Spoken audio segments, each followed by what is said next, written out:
今天给老铁们介绍这部2025最新美国恐怖片《野蛮1976》。在1976年的美国西部，某天黑发妹和玛丽开车游玩，半路上汽车抛锚，两人就到附近寻找支援。不久，他们来到一处荒凉的矿场，然而他们没有注意到标牌上野蛮的用语，这预示着危险即将来临。他们先是来到了一间木屋，发现里面有点微弱的灯光，大声喊叫也没有人回应。黑发妹就表示要进去看看，然后玛丽就守在门外。可是等了半天，玛丽也不见黑发妹出来，顿时有些着急，于是拿了手电筒进去寻找黑发妹。直到这时，玛丽才发现里面竟然有个很深的矿洞。玛丽只顾着寻找黑发妹，也没有想太多，万万没想到矿洞还挺深的。突然她看见地上有黑发妹的外衣，这让玛丽更加坚定地找下去，很快又发现了黑发妹的内衣。玛丽根本没想过这是诱饵，她傻傻地继续寻找下去。不久，她看见站在洞壁旁的黑发妹，身上的衣服几乎被扒光。黑发妹笑嘻嘻地让玛丽把剩下的衣服找齐，以便她穿上。玛丽以为这是在玩某种游戏，竟然开心地去找。可是当她找到衣服返回的时候，黑发妹已经不见了。玛丽大为惊讶，突然她的身后冒出一位面具男，玛丽渐渐感觉到，于是浑身颤抖地转过身。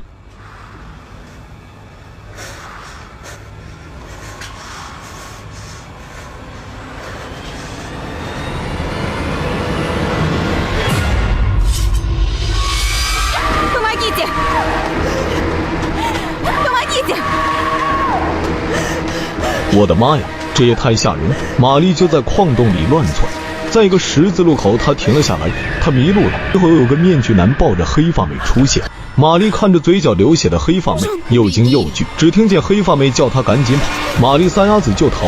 然而她的运气太差，半路上还崴到脚，只好一瘸一拐地走着，终于回到来时的木屋。她抄起门口一把大铁锤，不久跑出一位面具男，他就躲在一旁。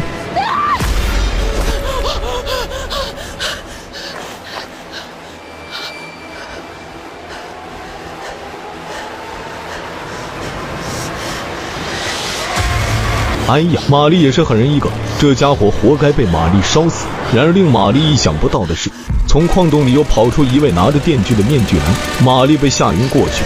那么这么多的面具人为什么会出现在矿场里？漂亮的玛丽和黑发妹最后是生还是死？且听金彩彩娓娓道来。另一边，这条公路上行驶着一辆面包车，上面有4男2女，他们跟玛丽以及黑发妹都是好友。原来他们相约一起到西部拍摄封面写真，只是前后脚而已。不久，他们停下车寻找起玛丽和黑发妹。首先下车的是大壮，接着跟下来的是摄影师伪娘，然后银发妹也从副驾驶位走下来。另外3人就在车上聊着天。白衣男表示这里叫做死亡谷，听说有人在这里失踪。前几年那部很有名的电影《德州电锯杀人狂》，故事就来源这里而不是德州。Здесь жила семья, которая убивала людей, а потом съедала их. Говорят, что некоторые из них до сих пор здесь, подстерегают проезжающих мимо. 小胡子笑着根本不信，而旁边的卷发妹听得心里直发毛。突然有个人头扑过来，可把3人吓一大跳，定睛一看，原来是银发妹，还好只是虚惊一场。随后他们支起桌子，打算在这里等着玛丽和黑发妹。另一边，玛丽醒来发现自己竟然被套上狗圈，脚上有铁链，她已经像狗一样被关了起来。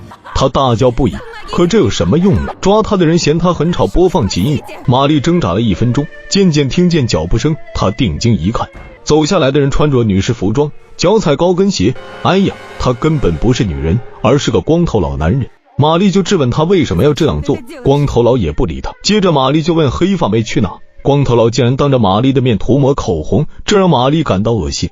搞完以后，光头佬表示黑发妹从前胸到肚皮的部分已经被他挂在自己的身上，然后展示给玛丽看，这可把玛丽吓尿了，不停地哭喊着，照旧无济于事。等光头佬走后，他看见桌子上有把钥匙，他使劲走过去，想把钥匙拿到手。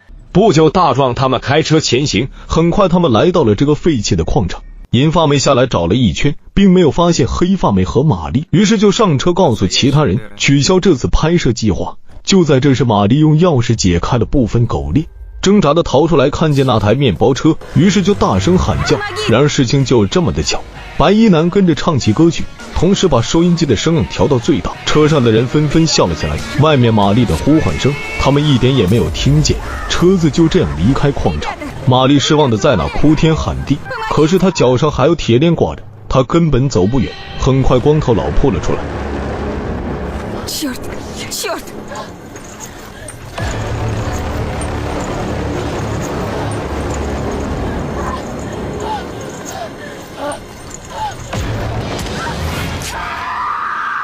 哇塞，又来一个面具男，把玛丽抓起来好好看了看，应该是对她的容貌非常满意，然后把玛丽扛在肩部，一摇一摆走回矿场。大壮等6人刚上路没有多久，他们停下了。伪娘和卷发妹认为银发妹不比玛丽差，况且这次也不能白出来一趟，于是就想让银发妹当封面女郎，银发妹就答应了。然后他们决定返回那个矿场拍摄，因为伪娘觉得在那里拍摄会很有感觉。与此同时，玛丽被抓回来后，面具男为了惩罚玛丽，于是就让她在旁边看着他们2人是怎么解剖黑发妹的。玛丽就知道哭喊，她只能这样发泄自己的恐惧。另一边，伪娘在矿场附近拍摄正欢，这就形成了强烈的视觉反差，这是对美国莫大的讽刺。看样子导演把自己很强烈的个人色彩灌输到影片之中。伪娘拍摄的差不多了，突然冒出来个梅姨，她表示自己已经把这片废弃的矿场买下来，计划打造一个景点，供人们玩耍，这里很安全，让他们放心在这里多玩一会，而且他们一家人都住在这里，他还有好几个孩子。梅姨说完就走了。银发妹他们觉得这里的确很有末日废土的感觉，于是留下来四处分散多玩一会。伪娘就为大壮拍摄几张照片，随后大壮要去上大号，于是走进一处简易的卫生间。大壮正感觉全身舒畅的时候，突然一位面具人拿着电钻悄悄贴近卫生间，稍后电钻声音大作。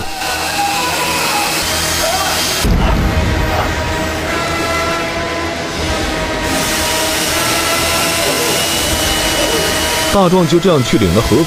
与此同时，伪娘就在附近拍照，在一处地下室中，柜子里的那些废弃物件引起他极大的兴趣，他就在黑暗中拍摄着。Господи Боже! Черт! 伪娘吓坏了，他还以为遇见什么怪物。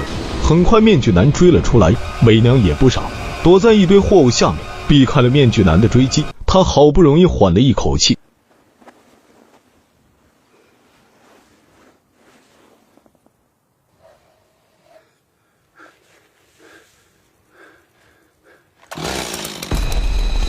Нет, нет, пожалуйста, нет, не надо. Нет. 哇塞，伪娘这也太惨了，他就这样去见了上帝。白衣男也听见了电锯的声音，他很奇怪怎么会有这样的声音。一旁的梅姨表示是他的儿子在玩电锯，白衣男也是将信将疑，不过他要去看看才行。梅就在那里阴阳怪气的笑着，看样子梅很不简单啊，他到底有多厉害，咱们拭目以待。白衣男循着声音找去，后来电锯声消失，他就随即走进到一个木屋看看。突然他听见女人的求救声，他打开木箱一看，哇塞，里面竟然是银发妹。白衣男表示他为什么会弄成这样，银发妹表示是个大个子的面具男把他抓起来的。白衣男表示身上有一把刀，不用怕那些坏人，于是就拉着银发妹赶紧逃离。然而银发妹反复表示自己不敢跑，还拉着白衣男不要走。两人正拉扯的时候，危险降临，面具人突然出现，捅了白衣男一刀，而他手上的那把刀就顺势被银发妹拿去。Убей его!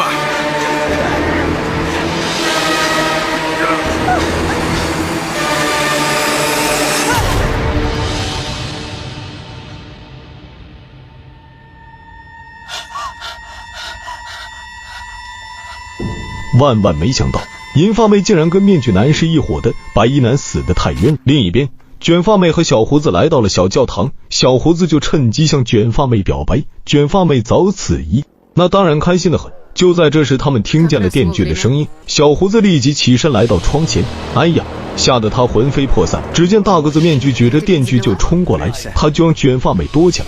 他使劲用全身的力气把旁边的衣柜挪到门口堵住房门，而这一切在面具男的眼里没有丝毫的作用。几分钟之后，电锯切开木柜，面具男冲了进来。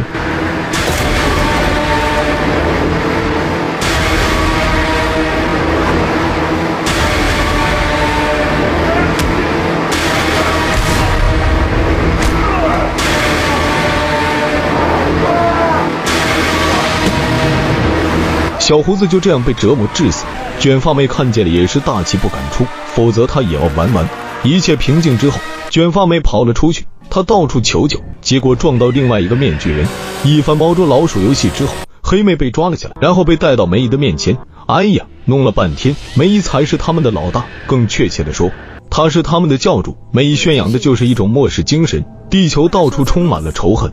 现在梅姨选中了卷发妹，要她加入进来，卷发妹当然不愿意。接着玛丽被带了进来，她为了活命竟然加入邪教，还把杀死卷发妹当成投名状。从那一刻起，玛丽自由了，她彻底变成了跟他们一样的人。然而事情并没有结束，面具人要玛丽用电锯肢解卷发妹，玛丽不敢做这么恶心的事情，就在那里不停地推辞。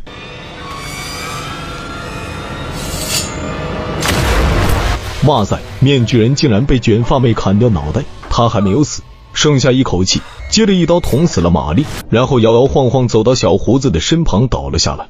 这次他是跟真爱一起去见上帝了。影片到此结束，我认为片子还不错，可以看看原片，整部片子的完成度很高。片中几个女演员的演技可圈可点，尤其是女主颜值很在线，满分5星我给打分3星半。谢谢大家的捧场。